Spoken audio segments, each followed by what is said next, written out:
అందరికీ నమస్కారం అన్న.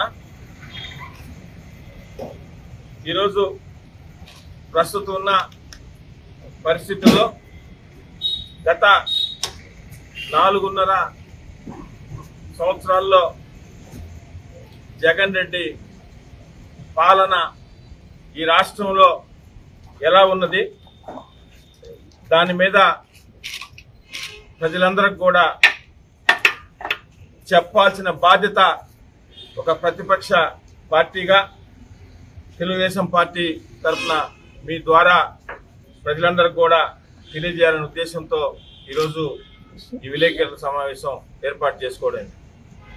రాష్ట్రంలో గత 4.5 సంవత్సరాలుగా ఈ వైఎస్ఆర్ కాంగ్రెస్ పార్టీ పాలన దోపిడీలతో, దౌర్జన్యాలతో, దుర్మార్గంగా ఒక విధ్వంసం పాలన.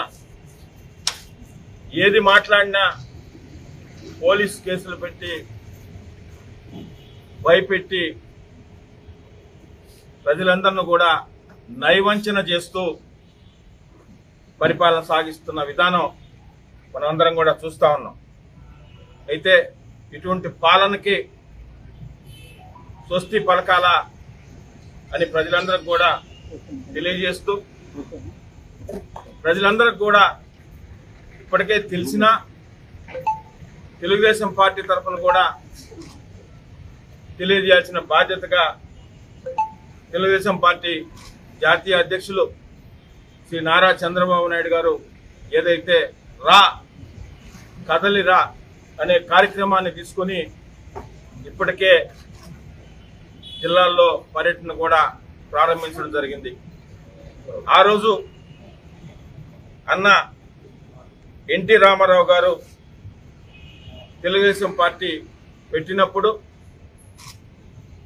కదలిరా అనే కార్యక్రమం తీసుకుని ఆ పిలుపుతో యావత్ ఆంధ్రావని తెలుగు ప్రజలందరూ కూడా జేజేలు కొట్టిన విషయాన్ని ఈ సందర్భంగా మీకు అందరికి కూడా తెలియజేస్తా ఉన్నాం. అదేవిధంగా ఎప్పుడూ లేని విధంగా స్వాతంత్రం వచ్చిన తర్వాత ఎప్పుడూ లేని విధంగా ఈ రాష్ట్రంలో అన్ని వర్గాల ప్రజలను కూడా జగన్మోహన్ రెడ్డి చెప్పేవారు, ఎక్కడ కులం చూడం, మతం చూడం, ప్రాంతం చూడం, అన్ని వర్గాలకు కూడా సమన్వయం చేస్తామని. అదే చేస్తున్నారు ఆయన. ఎక్కడ కులం చూడటం లేదు, మతం చూడటం లేదు, వర్గం చూడటం లేదు, అన్ని వర్గాలను కూడా పట్టి పీడిస్తూ ఈరోజు ఆంధ్రప్రదేశ్లో పాలన సాగిస్తున్నారు. కరెంటు ఛార్జీలు, నిత్యావసర ధరలు, అదేవిధంగా డీజిల్, పెట్రోల్ సెస్ అదనంగా రాష్ట్రంలో వేసేది, అదేవిధంగా చెత్త పన్ను వేసిన ప్రభుత్వం కానీ, చెత్త పన్ను వేసిన ముఖ్యమంత్రి కానీ ఇంతవరకు ఎవరు లేరు. అది కూడా ఆయనకే చెందింది. అదేవిధంగా మడమ తిప్పం, మా మాట చెప్తే మా మాటకి అంత విలువ ఉంటుందని చెప్పుకునే జగన్మోహన్ రెడ్డి ఏదైతే ఎలక్షన్స్కు ముందు మద్యపానం నిషేధం చేసి మీ దగ్గరికి వస్తానని చెప్పిన మాట బహుశా ముఖ్యమంత్రి గారికి, జగన్మోహన్ రెడ్డికి గుర్తులేనట్టుంది. ఎక్కడికి పోయిందో మడమదిప్పం అనే మాట. అదేవిధంగా బీసీ వర్గాల్ని ఈ రాష్ట్రంలో మొదటి నుంచి కూడా తెలుగుదేశం పార్టీకి, అదేవిధంగా బీసీ వర్గాలు ఎంత అండగా ఉన్నాయో, అదేవిధంగా బీసీ వర్గాలకి తెలుగుదేశం పార్టీ ఎంత అండగా ఉందో కూడా ప్రజలందరూ కూడా తెలుసు. ఈరోజు బీసీ వర్గాల మీద జరుగుతున్న దోపిడీ, అన్యాయం అన్ని విధాల ప్రజలందరూ కూడా గమనిస్తున్నారు. అదేవిధంగా బీసీ వర్గాలు కూడా గమనిస్తున్నాయి. ఇవన్నీ దృష్టిలో పెట్టుకొని రేపు తెలుగుదేశం పార్టీ, జనసేన ప్రభుత్వంలోకి వచ్చిన తర్వాత వారందరికి కూడా ఎస్సీ ఎస్టీ ఏదైతే చట్టం ఉందో, అదేవిధంగా బీసీ రక్షణ చట్టం కూడా తెస్తామని కూడా మాట చెప్పిన విషయం ఈ సందర్భంగా మీకు అందరికి గుర్తు చేస్తూ, బీసీలకి ఎస్సీలకి ఎంత అన్యాయం చేశారో చెప్పాలంటే చాలా ఉన్నాయి. కానీ ఒక చిన్న ఉదాహరణ, ప్రస్తుతానికి నెల్లూరు రూరల్ నియోజకవర్గంలో సంబంధించిన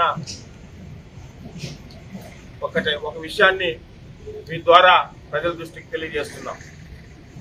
2021 జూన్లో కొండాయిపాలెం దగ్గర ఏదైతే బీసీ భవన్ దాదాపు 5,45,00,000తో శంకుస్థాపన చేశామో, ఆ రోజు శాసనసభ్యులు శివరెడ్డి గారు తిరిగి దాన్ని శాంక్షన్ చేయించి ఫౌండేషన్ వేస్తే 89 లక్షలు, దాదాపు 90 లక్షల రూపాయలు పని చేస్తే ఇప్పటిదాకా ఆ డబ్బులు ఇవ్వక ఆ కాంట్రాక్టర్ కోర్టుకు పోయినారు. ఆ బీసీ భవన్ ఎక్కడ వేసిన గొంగలు అదేవిధంగా ఫౌండేషన్ వేసి అలాగే వదిలేస్తున్నారు.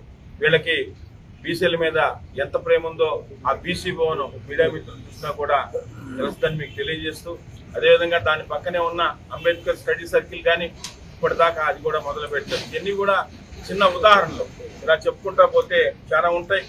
అదేవిధంగా పంచాయతీరాజ్ వ్యవస్థని ఈ రాష్ట్ర ప్రభుత్వం పంచాయతీరాజ్ వ్యవస్థను ఎలా నాశనం చేసిందో కూడా మీకు అందరికి కూడా తెలిసిన విషయమే.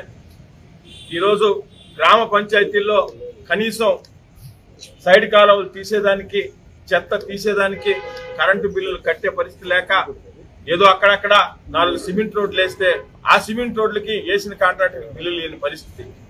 పూర్తిగా సర్పంచ్ వ్యవస్థని నాశనం చేసి సర్పంచ్గా గెలిచేవే కానీ సర్పంచ్ అనే అర్థానికి వీళ్ళందరూ కూడా ఏమి చేయకుండా ఈరోజు సర్పంచ్ వ్యవస్థను పూర్తిగా నాశనం చేసే సంగతి కూడా మీకు అందరికి కూడా మీ ద్వారా ప్రజలందరూ కూడా తెలియజేస్తూ, అదేవిధంగా